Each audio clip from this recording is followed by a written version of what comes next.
Boa tarde, espero que todos estejam bem. Hoje nós vamos dar uma revisada no conteúdo da aula passada, gramática e ortografia, certo? Em gramática, na aula passada, a gente viu flexão dos verbos, que são os modos indicativo, subjuntivo e imperativo. E em ortografia, nós vimos quando usar crase, quando não usar e quando é opcional usar crase. Então hoje a gente vai rever um pouco e qualquer dúvida nós vamos rever na aula passada, certo? Vamos em frente. Os modos verbais indicam diferentes maneiras de um fato ser expresso e está subdividido em três, como já falei anteriormente, no modo indicativo, modo subjuntivo e modo imperativo. Relembrando, quando é que o modo está no indicativo? Quando eu falo uma ação, quando eu falo com alguém uma coisa que eu sei de fato real, certo? Quando é um fato verdadeiro.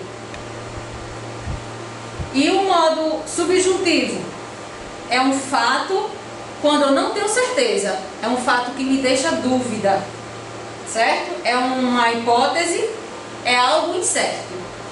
É o contrário do indicativo. O indicativo é o verdadeiro, certo? E o subjuntivo me deixa dúvida, é uma hipótese. E o imperativo é aquele modo que me dá uma ideia de ordem, uma proibição, um pedido, um convite, um conselho, uma solicitação, um mando. E ele é formado em duas coisas, no afirmativo e no negativo. Afirmativo quando eu vou afirmar algo e negativo quando eu vou negar algo. E esses modos também têm os tempos, né? Que é o presente, pretérito, que é a mesma coisa que passado, e o futuro. O presente é um fato que está acontecendo agora. O passado, que é o pretérito, é algo que já aconteceu. E o futuro é algo que ainda vai acontecer. É o hoje, o ontem e o amanhã, não é? E o pretérito, que é o passado, ele ainda se divide em pretérito perfeito, pretérito imperfeito, pretérito mais que perfeito, em três pretéritos, né? Perfeito, imperfeito e mais que perfeito. O pretérito perfeito é aquele passado que já aconteceu e não vai acontecer mais. Aconteceu, acabou, certo? Que é um fato que foi passado totalmente concluído, algo que já passou e foi concluído e encerrado. O pretérito imperfeito é o contrário. Perfeito, concluiu, encerrou, acabou.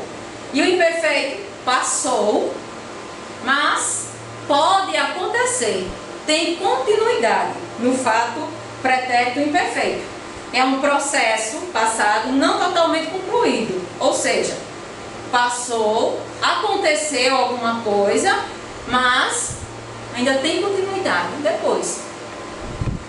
E o pretérito mais que perfeito são dois fatos passados. Aconteceu algo passado e outro depois desse fato passado. São dois fatos passados, certo? Indica um processo passado anterior ao outro também passado.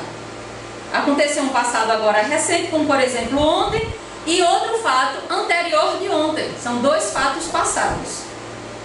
E o futuro também se subdivide em dois: futuro do presente e futuro do pretérito. O futuro do presente indica um fato posterior ao momento em que se fala, como por exemplo, um fato que está marcado com data e nós sabemos quando vai acontecer, como por exemplo, as eleições nos municípios desse ano. Nós já temos, é um fato futuro, mas já tem data marcada para acontecer, não é? Então ele é um futuro do presente.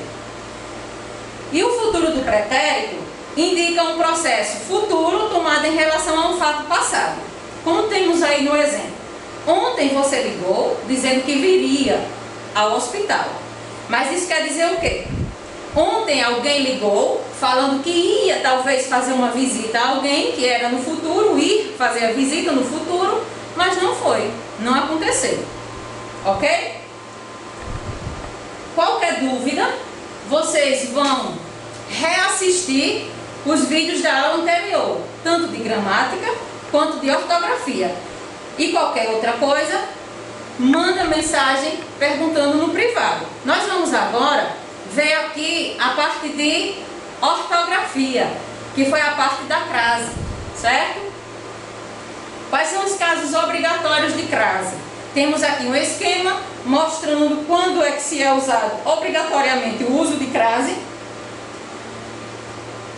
Como, por exemplo, temos aí casos de crase obrigatório. Fusão, que é a junção de preposição mais o artigo definido. Tem na frente o verbo, a conjugação verbal obedeceu. Quem obedece? Obedece a alguém, obedece a algo. Então esse verbo é classificado como transitivo indireto. Obedeceu a quem? Às leis de trânsito. Então esse as, como é uma preposição, você vai colocar um acento diferencial que é chamado de crase. Temos também outro caso, preposição mais pronome demonstrativo indicado, iniciado pela letra A. A mesma conjugação verbal, obedeceu. Quem obedece, obedece a quem? Verbo transitivo indireto, que é esse VTI que tem aí entre parênteses, obedeceu àqueles rapazes. Então, a de aqueles é com acento diferencial, craseado, obrigatoriamente. Tradição do acento grave, expressões circunstanciais femininas, aquelas que indicam circunstâncias de tempo, de modo, de lugar, certo? À noite, às vezes, às vésperas, todas elas têm por obrigatoriedade dentro da gramática ser utilizado com crase, ok? Crase proibida. É proibido utilizar a crase quando a palavra vem após o a, não apresentar o artigo. Crase obrigatória. A crase é obrigatória nos seguintes casos. Primeiro, na indicação do número de horas. Não é para se usar crase na indicação de número de horas. Segundo, nas locuções adverbiais femininas indicativas de tempo. As palavras femininas, mas quando indica-se tempo, não é para usar crase. Terceiro, nas locuções prepositivas. A palavra feminina mais o de, certo? 4.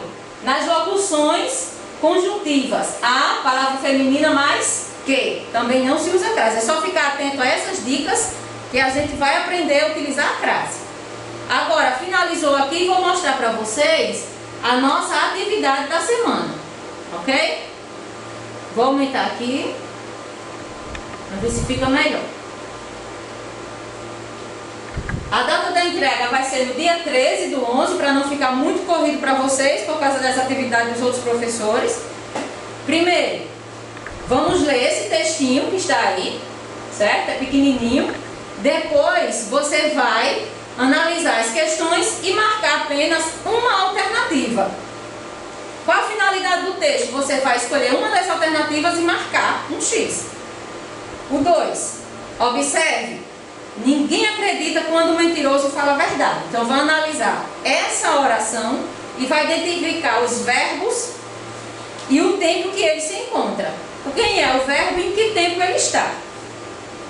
Letra B, justifica o emprego desse tempo verbal, tendo em vista o contexto acima. Por que foi usado esse tempo verbal nesta oração? Questão 3. No título do texto, menino que mentia, o verbo sugere uma ação, A, que já foi concluída, então você vai escolher uma dessas opções aí e vai marcar um X.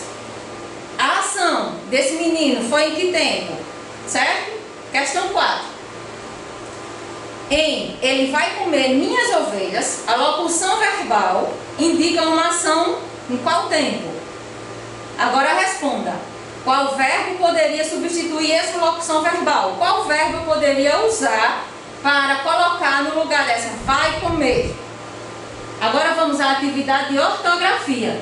Também tem um textinho para você ler e em seguida tem algumas orações para você analisar se o uso da crase, se é proibida, facultativa ou obrigatória. Na questão 3, voltando na questão 1, que você vai, se necessário, colocar a crase nessa oração aí, certo? A questão 3, no trecho, as crianças da região, a crase compõe o quê? Aí você vai dizer se ela está compondo o sujeito, o objeto direto ou o objeto indireto. Questão 4. Na passagem, você vai ler essa passagem e vai dizer se a crase ocorre porque há contração da preposição a com o quê? Com artigo definido, com pronome pessoal ou com pronome demonstrativo. E a questão 5, você vai analisar essa oração que temos aí e vai marcar uma das alternativas que temos aqui embaixo. Se é o a com crase ou sem a crase, certo? E por hoje é só. Aqui finalizo a nossa atividade. Qualquer dúvida, pergunta no privado. Lembrando, o horário das perguntas, das 13 às 17 horas, ok? Muito obrigado.